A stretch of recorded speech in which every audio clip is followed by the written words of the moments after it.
There you go. Hello, everybody, and welcome to our panel discussion tonight. Teamwork makes the dream work. If you're watching this recording later, folks have been trickling in a little bit to our actual live go of this. So we'll do some quick introductions at the start, but know that it just would feel weird to do it again. So there'll be a description posted with this video that says who the panel folks are. But before we get started with our content, I'll start by acknowledging that although we're gathered virtually in different places, we are, I think all of us, gathered in Mi'kma'ki, the traditional and unceded territory of the Mi'kmaq people. And I hope you all know that this territory is covered by the Treaties of Peace and Friendship, which is a treaty that was about not a transfer of land, but what was a new and continues this ongoing relationship between settlers and Indigenous people in this place. And I think that there are many important things about that treaty, but I think it also is especially relevant to us today as we talk about collaboration and what it is to be in community with other people in the place where you find yourself. So I encourage you to look at that treaty and think about how aspects of that might be a model for not only how we live in this place as settlers or Indigenous people, but how we can carry various principles of that into different parts of our life and work and ministry and play and all of the things that we do and all the things that we are in this place. Okay, so I welcomed you a little bit already. I'll do some quick introductions of our panel folks, and then we'll just give other folks an opportunity to introduce themselves if you'd like. Before we do that, I'll just do a quick rundown of this and then I can turn the slides off and then you can choose how you see everybody. So we'll have an introduction to collaboration, talk about what that means, why it's important. And then we have a few folks who are going to share some stories of churches doing collaboration with community partners where they are. And then there'll be some time for any questions that you maybe have brought with you or that come up for you through the things that we talk about. And then we will close in a prayer. And I will say we'll stop recording after the stories of collaboration, and then I'll record the closing prayer. So that question time won't be included in the things that are posted else.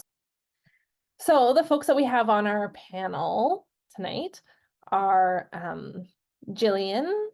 Oh, Gillian, I'm reading it from a thing where I didn't write your last name. Gillian Doucet-Campbell. So Gillian used to work at the cathedral, so that's where most of you folks know her from. And now she finds herself at the YWCA in Halifax as the Director of Fund Development and Communication, doing lots of cool things with that. Heather Matthews, who isn't on my screen now, but if you scroll around, you'll find her, is also one of our folks for tonight. And she is the Executive Director of the Cumberland Adult Network for Upgrading, which is here in Amherst, where I am. And we also have Dawn-Lea Greer, the Reverend Dawn-Lea Greer, who is the priest in Bridgetown and New Ross, and is in neither of those places right now, but is here to share some stories with us. Oh, and I'm Allie Culp. I didn't say that at the start. I am the Youth and Family Ministry Coordinator for the Diocese of Nova Scotia and PEI, which means a lot of things, but the most important thing that it means today is that I get to have fun conversations like this with folks like you. So if you are here with us and would like to tell us who you are, you can unmute your mic and tell us that. And I'll also, if I'm as organized as I think I am, have a poll where you can tell us what brought you here. So you can say out loud who you are, and then you can do a little typing of what brought you here.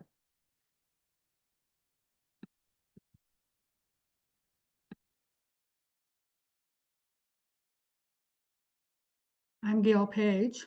Will I start things? Great. Hi, Gail. Hi. I know a couple of people here from Mothers Union. I'm a member of the Mothers Union at St. James Armdale, and also sitting on the Canadian Council as the secretary. We're finishing up our term this year. Our church, St. James Armdale, has a MELT group, they call it, Mission Leadership Engagement Team. And there's been some partnering that's been going on. So anyway, I'm really interested in terms of what our branch might be able to do. So that's why I'm here. Great, thanks, Gail. And just a special shout out to Reverend Katie Taylor Flynn, who promises me that she's going to watch or listen to this later. She's the priest at St. James Armdale. So it's great. That's where I found out about it. Cool.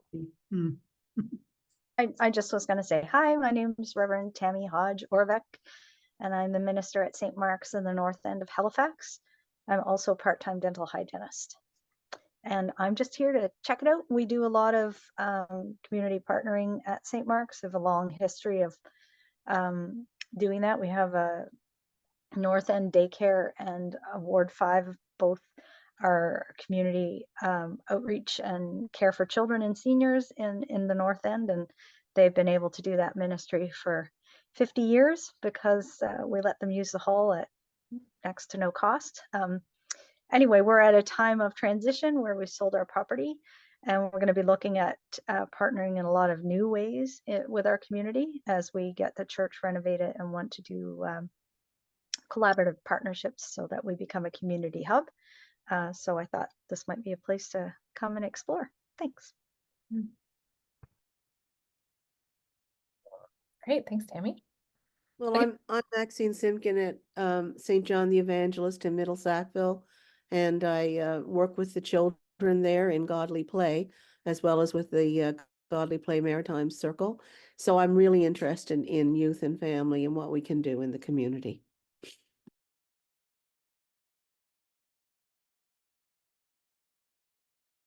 Great, thanks, Maxine. Good to have you here.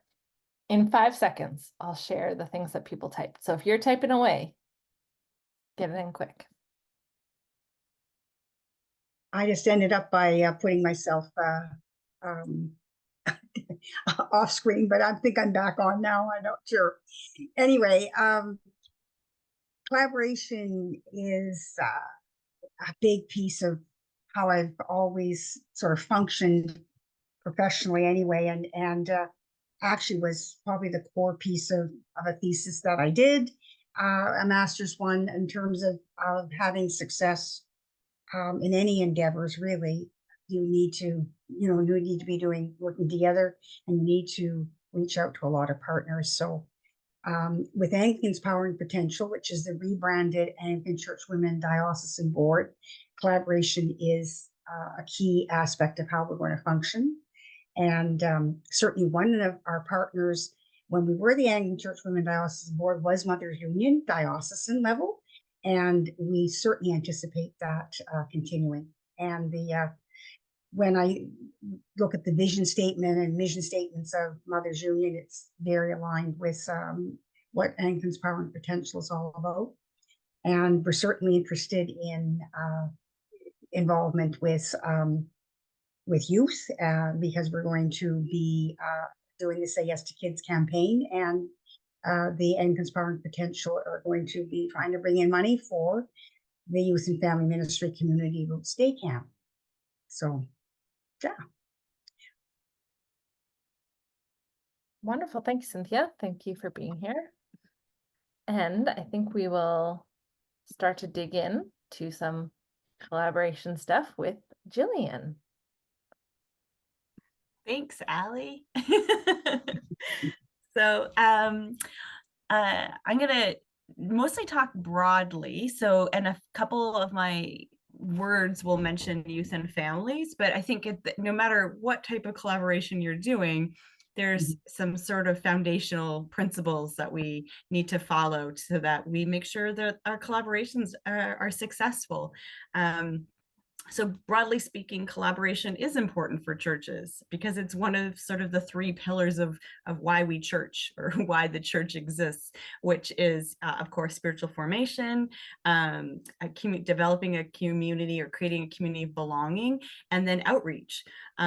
So there are many benefits to collaboration, like being visible in the community, partnering with experts or those who are already doing something, or meeting new people, providing volunteer opportunities for church folks as a way for them to live out their faith beyond the church walls, learning more about the needs of your community, or just having a way for your youth and families to meet other youth and families.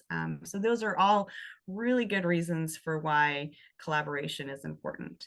But before you begin to collaborate with other charities or churches or community programs, or even before you begin to look for partners, there are a few things a church community should really do first. And this, again, will set you up for success. So the first few things that are important, it's going to create that foundation, that stabilizing feature. So one is to know why you want to collaborate with others. What is driving this desire? And no answer is wrong here, but it's important to be honest. So is it because you want to grow your church? So you're looking for ways for people to get to know you or to feel invited to your church?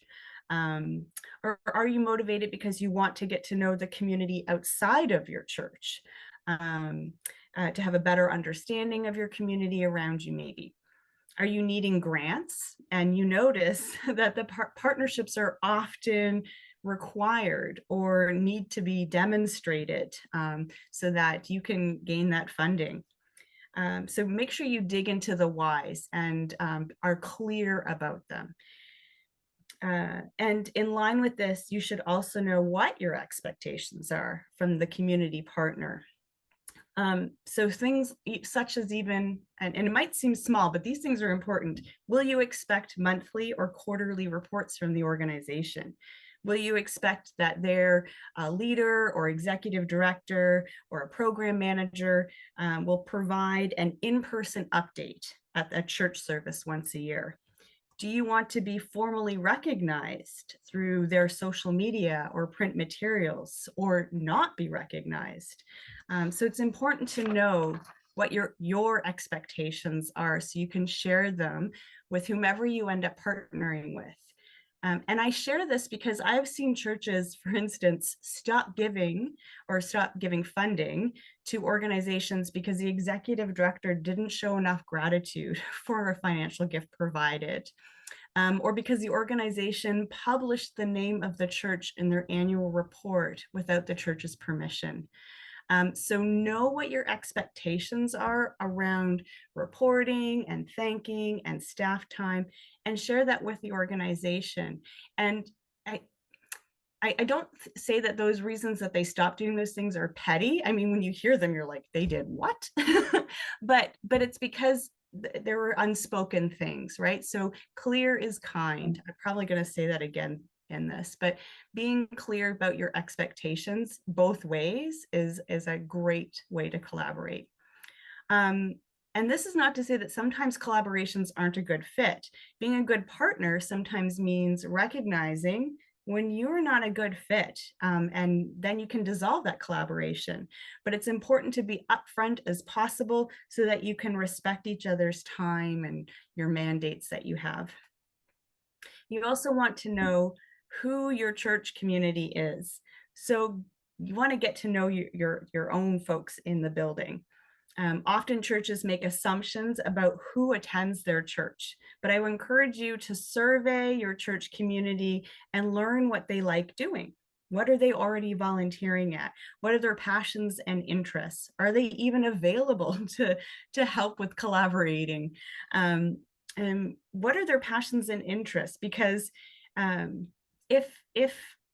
so one of the examples I like to share is, I know of another church that was like, we need more youth and young families.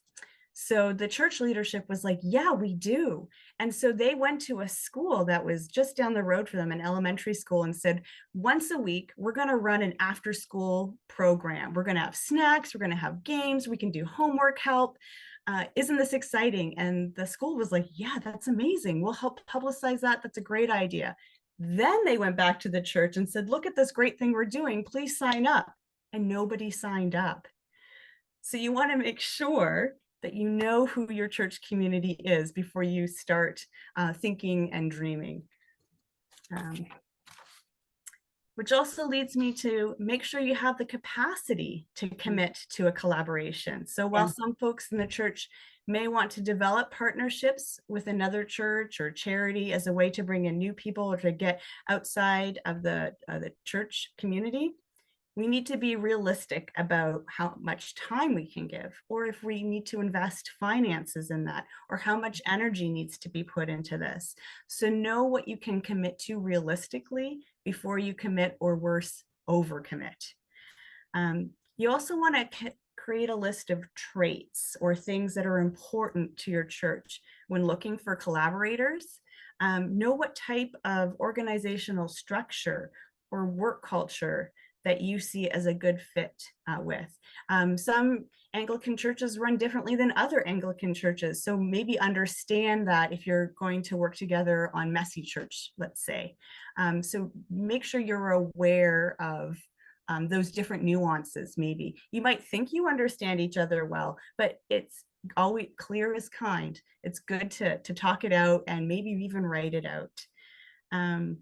Also discern what type of group you would prefer to work with. So is it another church? Or do you want to work with a rec center who's already doing some after school programming maybe, or the food bank, or maybe you already know what you don't want to do. So maybe you don't want to be making meals or supporting the local men's shelter. If you're having trouble deciding how or with whom the church wants to collaborate with, take time to dig into who your local community is. So what are the trends in the area? What are the demographics? What are the needs? What might there be too much of or an oversaturation of? Maybe host a town hall with some key leaders to find this information out, or maybe do a prayer walk and note what you see in your neighborhood over a few months. So you could also meet with school administrators, nurses, real estate agents, city councilors or mayors, police officers, small business owners, or other local charity groups like Heather. And I'm sure she would have some thoughts and ideas. So these folks all have valuable information to share with you about the community. And also throughout this process, take time for discernment to hear from God. Slow down. I know some of us are in a panic and feel pressure to get going, especially around youth and children. But as actor and director Denzel Washington said, just because you're doing a lot doesn't mean you're getting a lot done. Don't confuse movement with progress. But setting aside time for even fasting, taking time to pray clearly and intentionally with a group, as a congregation, or individually, that is doing something. In fact, it's doing the right thing first.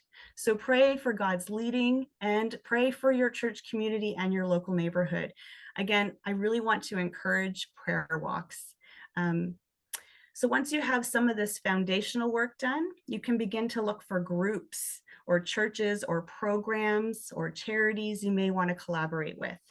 You might be looking for a particular type of cause, like partnering with a food bank, or you may be looking for a way to be involved with children and young families specifically, such as volunteering with another church to host Vacation Bible School. So figure out what cause you want to support or how you want to support a particular type of organization. Is it giving of your time each week at a specific location, but a different role each week? Or is it having some church members maybe make some food at home and then providing that food for others to serve at a monthly dinner, like for international university students? You can also keep collaboration simple.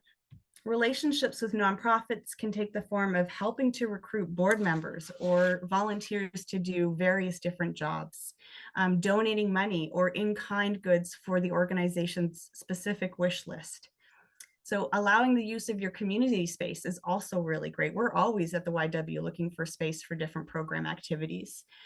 You could also provide technical assistance and training from an area that you're really good at in your church. Gail, I know at your church, St. James, you have 2 people who are super great at technology and video recording. So you've got some great skill sets there that you might be able to share with other people. So there are so many ways to be collaborators and so many different needs that organizations have. You can also start small and grow from there. So it can sometimes be a good idea to get to know one another in smaller ways first before taking on the bigger opportunities. Kind of starting to set the stage maybe. So when setting up the collaboration with the other groups, some guiding principles should be created together. For instance, depending on the church's involvement with a charity or particular program, there should be an equal division of authority over the particular project to reduce maybe some power imbalances. Make sure to establish key points in the project where there will be opportunities to review the progress and adjust as needed. And for sure, there must be agreed upon way to resolve potential conflicts. And again, set clear expectations about commitments and what needs doing. Be that financial commitments, don't be afraid to talk about money. Your reporting preferences and communication styles, and of course, the level of availability of people. If you expect it, communicate it.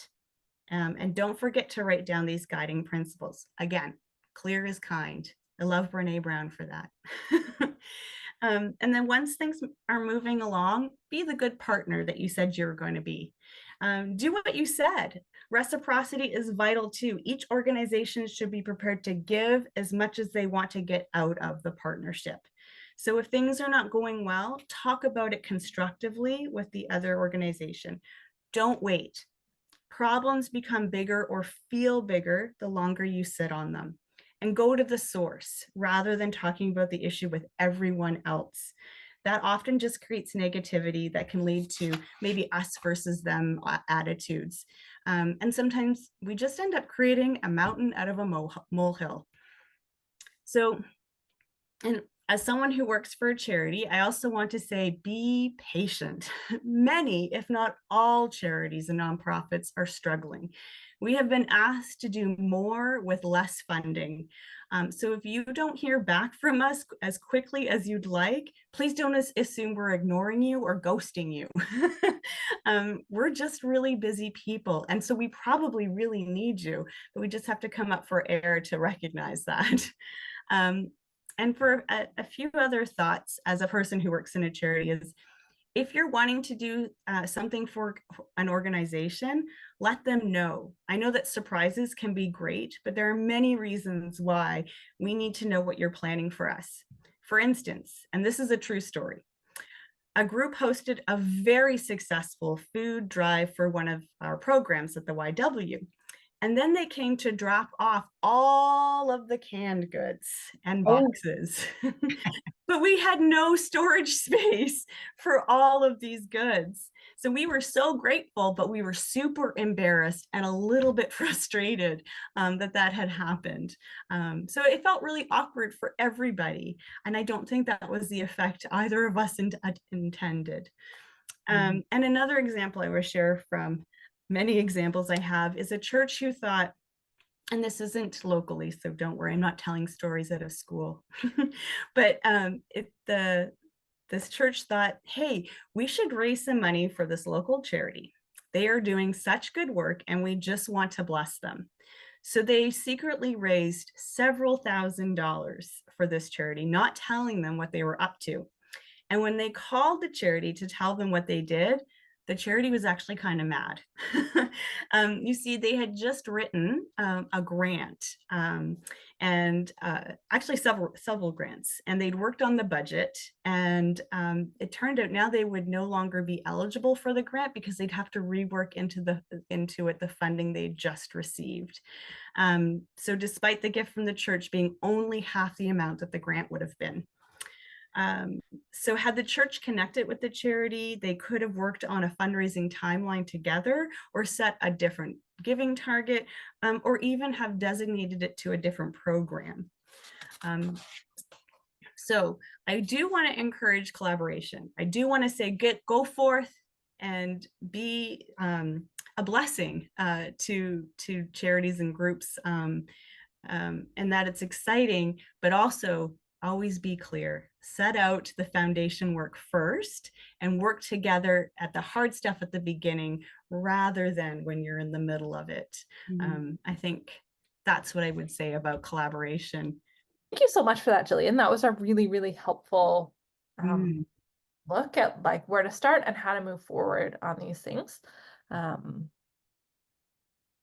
Yeah, maybe when we hear some stories about these works, it'll be interesting to see where those things that you talk about pop up, or if some of them don't. I don't know. We'll see.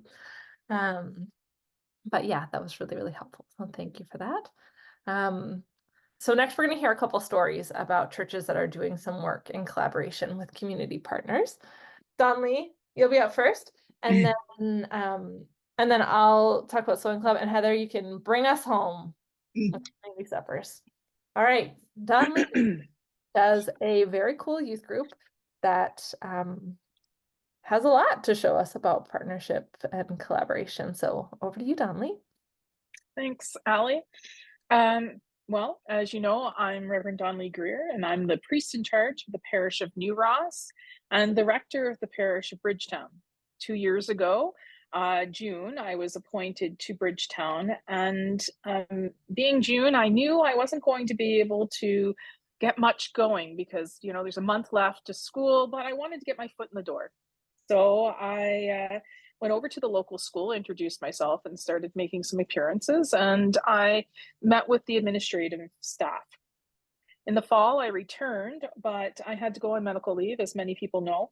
And then when I returned in the late winter, early spring, I reinitiated meeting with the school, and then with Schools Plus, which has an office right in the school. And who better to connect with but the people who are actually connected with the youth already.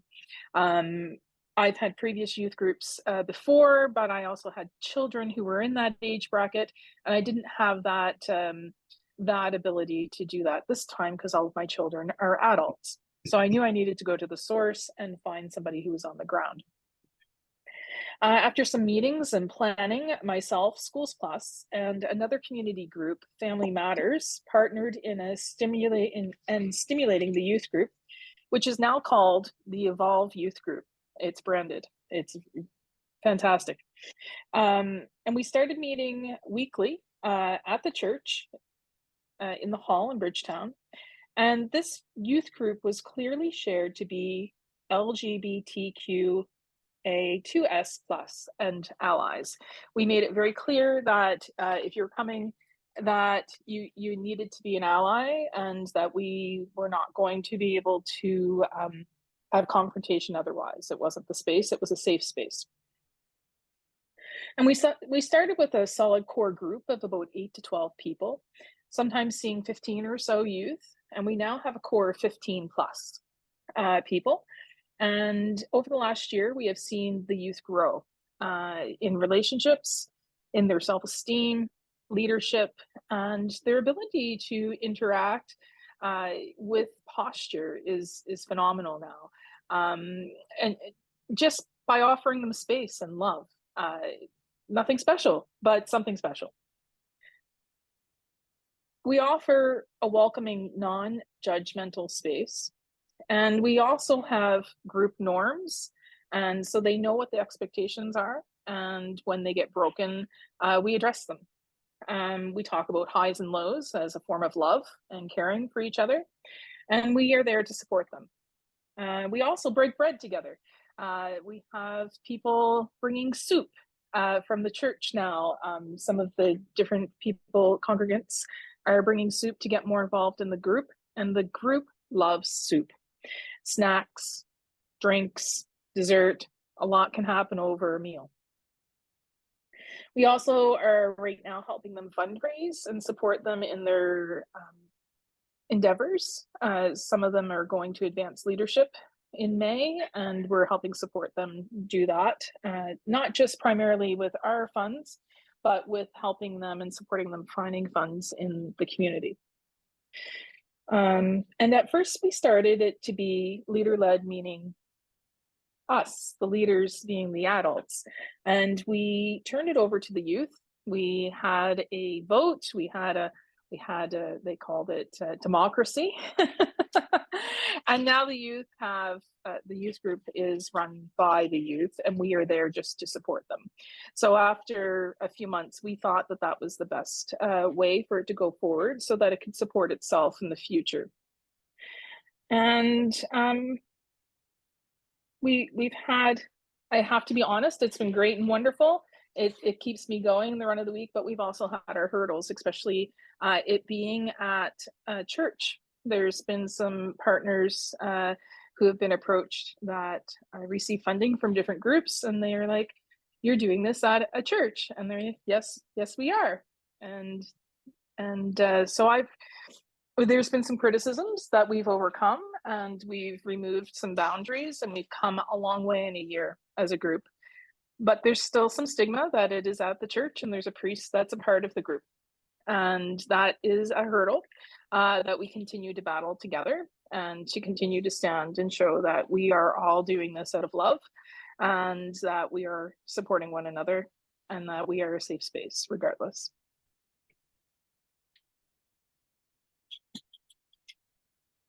Amazing. Thank you so much for that work that you're doing and for telling us about it, Dawn-Lea. Thanks. And in our parish of New Ross, we're collaborating with the Roman Catholic Church and the Baptist Church to do some Friday night fire camp style circles in the community this summer. We're going to try every other Friday night at just close to the fairgrounds, and we're in the works with working with that, but that is nothing going, but that is something that we're trying to do there. Exciting. There's this like funny little account that I follow on TikTok called like Leroy and Leroy or something, and they just like, they're in Saskatchewan, and they like see very regular things and make it interesting in some way, and at the end they always say there's always something to do. And it really feels like there is always something, like there's always something to do. Yeah. Always something to do. Yeah, thank you so much. You're welcome. Okay, so I'll tell you all about a sewing club that we do in Amherst. The kind of origin of that is that some of you, I think Cynthia mentioned Say Yes to Kids in her introduction at the start. So some of you might be familiar with that. And if you aren't, you can hear more about it at a follow-up conversation next week called Funding the Dream, where we'll talk about some different grant opportunities and ways to find money to make things happen. I didn't plan to make that plug just then, but you got to take the moment when it comes. So Say Yes to Kids is an annual campaign that the Anglican Foundation of Canada does to support communities in raising money for programs to support children and youth. So in Amherst, I'm involved with the Sunday school and the youth programs that happen here. And I'm also on the board for the local family resource center. And this opportunity came along, and there really wasn't anything that we wanted to or had the capacity to expand into doing for children or youth in the church. So we thought, how else can we take advantage of this opportunity to raise some money? So we reached out to the Family Resource Center and a few other community partners to say, like, we can access supports in raising these funds, and we want to do it in a good way. So what's happening here that we could support? And the Family Resource Center was getting things moving to open a youth center in town. It's called the Cumberland County Youth Development Center. So there were a couple of different things related to that they thought this, there'd be cool things to raise funds for. And one of the things in particular that we talked about being really beneficial was having different volunteers from the community come into the center and run programs for young people. In particular, running programs where they could share gifts and skills that they have with young people. And I really love to sew, and some other folks at the church also love to sew. So we thought that would be a cool thing. And like mending clothes is kind of a trendy thing to do now. And there's a little bit of a resurgence of sewing. So we thought, like, we'll just give it a try. And if it doesn't work, we'll try something else. So we have this fun little club that meets every other week. There are a few kids who come who are connected to the church, but most of the people who come are connected through the youth center. And we started by making tote bags and pajama pants. And now everyone's kind of like on choose your own adventure sewing. So we've got someone who's like making a duffel bag. Someone's making a cushion that looks like a house. We're gonna sew fidget toys at our next gathering, which I think will be really cool. And it's just like a really lovely, fun thing that we do. And a thing that we talked a lot about with volunteers as we did training to prepare to run the sewing club was that sewing is really great, and it's really great to share a skill. But the thing that we're really doing is showing up to love young people. That's the core. And it's really great to do that in a way that's fun and life-giving for us and young people together. There's no one who's there who's just like putting in their time, doing a thing because they know it's important. Like the young people are excited to sew, and the people who are there to help are excited to get to share that skill with other people. And it's a really magical little thing to be part of. And it was so simple to make it happen. And part of the reason it was so simple was those existing relationships that we already had. But I think even if we hadn't had them, by doing that reach out and like connecting with partners that we knew we had commonalities with, you know, it would have been a few more steps on the way, but I think we still could have gotten to a good place. But it's really exciting to be doing this where we are now. And there have been lots of conversations about, oh, what other things could we do? Like maybe we could do a workshop on church lady sandwiches or baking cookies. So I'm not sure what else might happen next, but there's always something to do. And this is where we find ourselves right now. So that is one of the things that's happening here. But it's not the only thing that's happening in Amherst. Heather, would you like to tell us some more about cool collaborations that are happening? I sure would. Thanks. So I'm Heather Matthews. I'm the ED at the Cumberland Adult Network for Upgrading, which is, we work with folks 18 and above and work with them to help them get their GED, do digital skills, employability skills, life skills, things like that.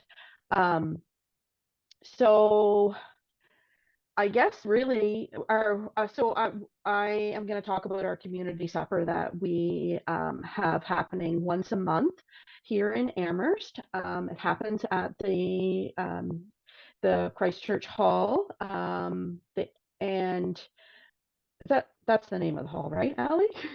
Yes. Okay. Yes. And so Allie, Will, and I, and also a couple of Karen from the Family Resource Center were talking and said, you know, it would be really great to start a community supper where we could feed people and everyone could come together and play games and, you know, kind of hang out and chat and form a little community. And so we started back in January of 2020, our first community supper. We did it for 3 months in a row, and then COVID shut us down. So we started up again about, what was it, in September of 2022, I think? September, October, somewhere along there, we started up again. And we, like I said, it happens once a month. It's a partnership between the 3 organizations. And we started having on average 60 people come to the community supper, which has grown and grown and grown. And now we serve anywhere from 160 to 200 people. And of course, with the price of food and the COVID just being everybody not being able to be around each other for so long, that sense that the need to feed people and the sense of community has just heightened. So I think each month we add more things to this community supper, and so we have people helping from the church, we have people helping from the Family Resource Center. We have had the high school reach out to us because there's class at the high school that need volunteer hours. We have had the youth center bring their some of their youth over to volunteer. We just recently, this week, have had the local library come on board, and they're going to have somebody with us each week helping out. We also, so like I said at the beginning, the CANU, that's short for the Cumberland Adult Network for Upgrading, we work with students trying to gain some skills to get them to work, basically, you know, their GED or some employability skills or digital skills. So we thought, what a great idea to create this program that's called Feed Our Community, where the students take all of their skills that they're learning and they come up with a meal that is connected to the meal that we're having at the community supper. So for instance, this month we're doing pulled pork at the community supper. So we have created take-home kits each month, 40 take-home kits that people that come to the community supper that can then get to take one of these kits home with them. So this week or this month we're doing pulled pork, like I said, and the take-home meal will be pulled pork on nachos. So in that kit, there's a complete everything that they need, recipe, ingredients, everything to take home and make at home. So it's like I said, we keep adding on each month more and more things that this community supper is doing. Also, Amherst had a French Toast Fest happen, a week-long event where communities, kind of like the Burger Fest in the Halifax, but here it was French toast. And so the town reached out to us and asked if we could serve, or if our community supper could take part in that.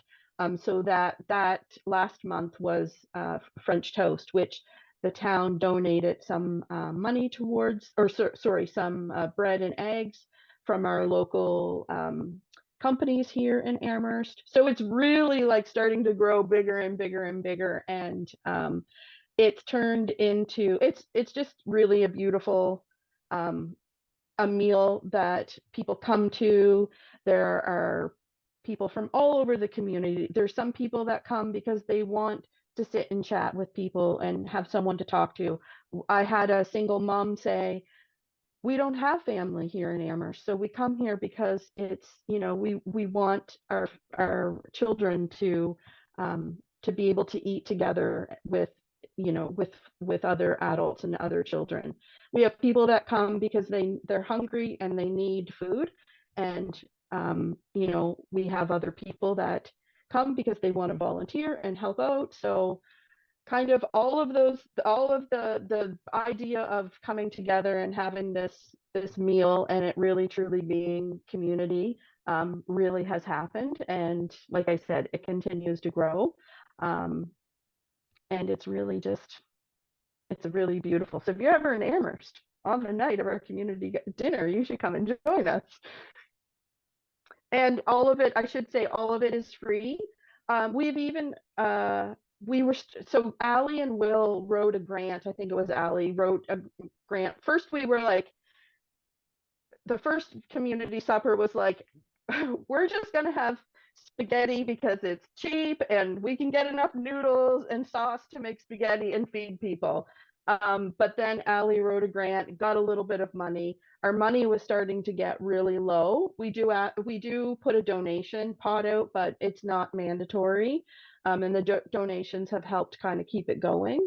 But we were getting low, so Will reached out to the funeral home here in Amherst. So they gave us some funding for a month, and then just more recently, Maggie's Place, our local family resource center, got a grant for food security. So they've been able to help out with funding that, paying for the food. So it's just kind of, I think when you're doing good, good comes to you. And that's, I really think, what's happening with our community supper. It just keeps on growing and keeps on going, and the money keeps coming somehow.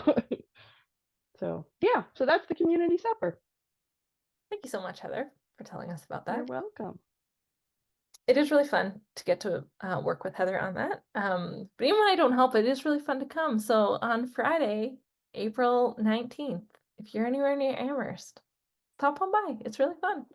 I should just add in too that I made it sound all lovely, but there is a lot of planning and organizing, and sometimes, like Gillian said, there is some frustrations that come along with that. But I think that Allie and Will and I and the folks from Maggie's Place have such a great relationship where you can just, if you've got something on your mind, you can say it. Nobody's offended by it. We let each other vent, and then we figure out how we're going to fix the problem. So really the key to collaboration is communication, and more communication. That's a great wrap up for that, Heather. That's really good. Thank you. Thank you, Heather and Dawn-Lea, for sharing those stories with us. I hope that all three of those stories, there's like lots of commonalities between them, but some differences too. So I hope that those helped you think about, what different things might be possible or how things might look in your particular community.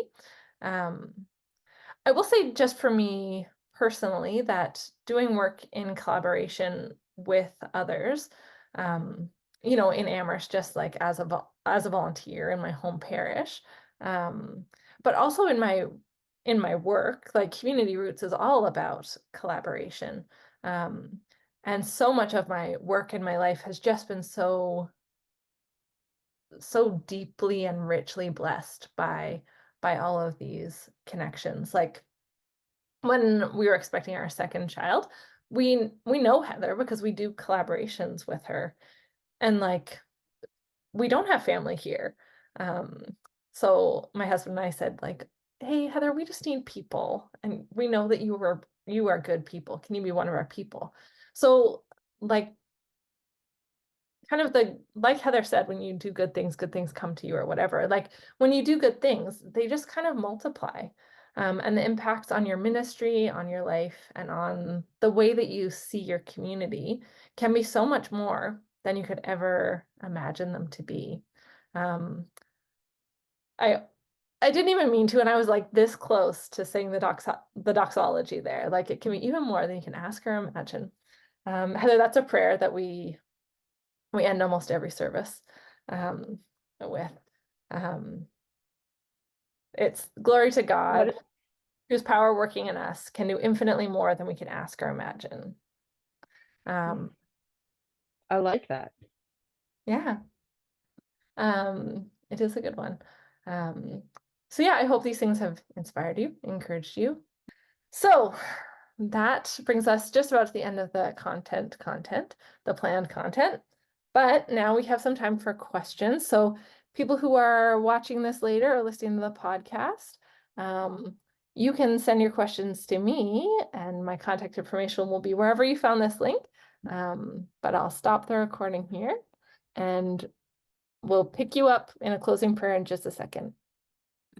Holy and generous God, thank you for all of the ways that you are with us and in our communities. Thank you for modeling how to be in community. God, the Father, the Creator, the Redeemer, the Sustainer, and God, the Holy Spirit, inspiring and moving in us. You are community in and of yourself, collaborating as God and with us in the world. Thank you for inviting us to be part of that. Thank you for this time that we've had together. Be with all the folks who are here and all the folks who are doing good and important work to meet the needs of people in your world. Amen.